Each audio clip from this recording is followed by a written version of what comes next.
Congratulations! If you're watching this video, you have taken the first step in becoming employed. This video, along with information shared with you during your RSC orientation, will help to answer many questions that you probably have regarding the vocational rehabilitation process. Hopefully, we'll also get rid of any fears and doubts you may have about returning or entering the workforce. And I know all about the fears and doubts that you have since I was once in your place.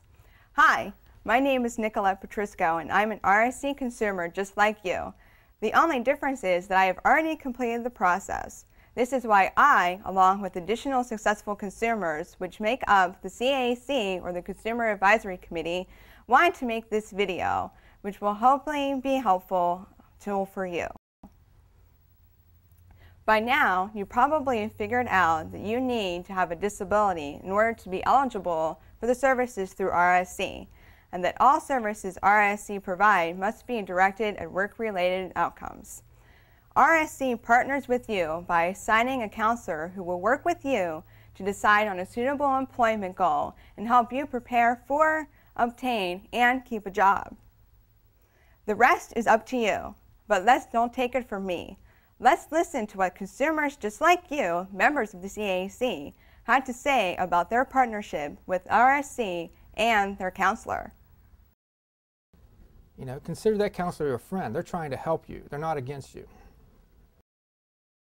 The only way you're going to convey the partnership of the counselor and the consumer is the counselor must get to know the consumer. They must talk to them, and you must talk to them too. My counselor had handled so many clients, I thought she has to be overwhelmed, but Leslie made me feel very comfortable, very personable. She knew my name every time. She asked questions that showed that she obviously had genuine concern in my relationship as a consumer. That made me feel good. Now that we know that others have successfully partnered with their counselor and how important it is for the consumer to be open and communicate regularly with their counselor, let's talk a bit about the actual vocation rehabilitation process. The first step in understanding the process is to learn about it. And the best way to learn about it is to read through all the information contained in your handbook packet. As you review the materials, write down any questions you may have or note information that you may not understand. Then discuss this information with your counselor, talk it over with a friend, or bring someone with you while you meet with your counselor. This part takes some time and isn't necessarily most exciting, but please don't overlook it. Remember, this is your life and your career, so don't wait for somebody else to take charge or do the planning for you. Most of all, don't be afraid to ask for help. Getting through this step in the process can be one of the hardest, so we asked our CAC friends if they could share some tips of what they did to stay organized and how they helped deal with the process and the paperwork. Here's what they had to say. For the paperwork involved, there's absolutely only one way to do it, and that's to keep track. You have to keep track of everything that you're sending to people. Be ready to do a lot of signing. Oh, the program requires a lot of paperwork. And the best thing I found, get a folder, put everything in a folder that you need. Don't put originals, but copies. Anything you think they need to know about you, not only your birth certificate, if you think they need to know it, you document it, you put it in that folder. If they ask the question, you can go through your folder, hand them the answer. The consumer has to be ready with some type of system that they can maintain so they can keep up with their paperwork, because it's a very important part of the process. Hi, I'm back, and I hope you found the information helpful. Now, I would like to talk to you about the actual vocation rehabilitation process, or the VR process, as most of us call it. Once you have applied for the services, RSC has 60 days to determine if you are eligible for services. Since eligibility is based on having the necessary medical information or other information relevant to your disability, the 60 days can be extended. As a result, you may find yourself getting discouraged, since you may feel that things aren't happening fast enough, but please don't give up. The process may be slower than you like, however, it does work.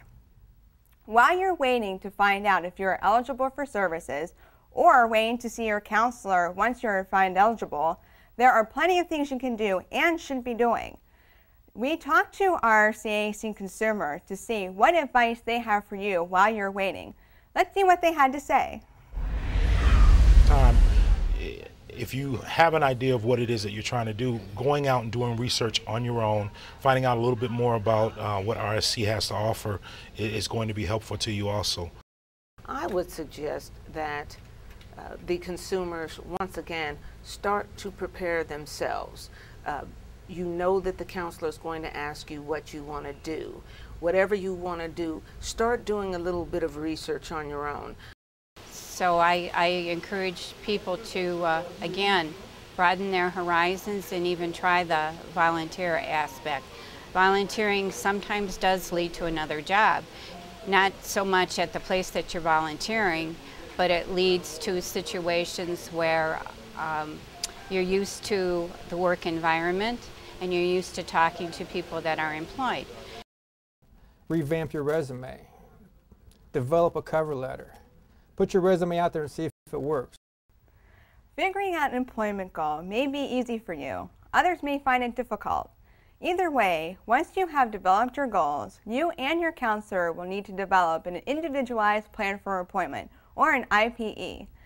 This outlines step-by-step about what you need to do in order to get a job that you want. So let's see what the CAC experts had to say to help best prepare for the VR process. Basically, they need to be prepared to do a lot of hard work.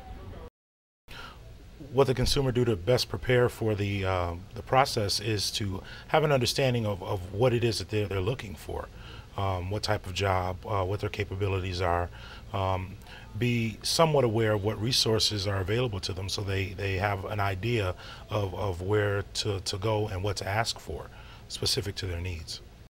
Prepare your resume. Create a thank you letter.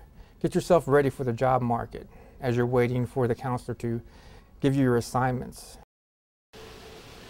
Think about what you've done in the past. Think about things that you have done that really haven't been a job. Think about your strengths. Focus on your strengths. I had a counselor tell me that if I focused on my limitations, that I would be stuck not finding a job.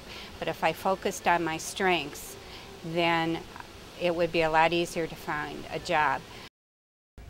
I believe that the most important thing that a consumer could do to prepare themselves for the RSC process, other than what the counselor suggests, is to actually spend some time with themselves. Ask themselves what they want to do, why they want to do it. Are they ready to be in the process for the long haul? That way they will come to the meetings with a goal. The IPE is an outline or plan of action that identifies your employment goal, the services required to reach that goal, and you and your counselor's responsibilities to reaching that goal.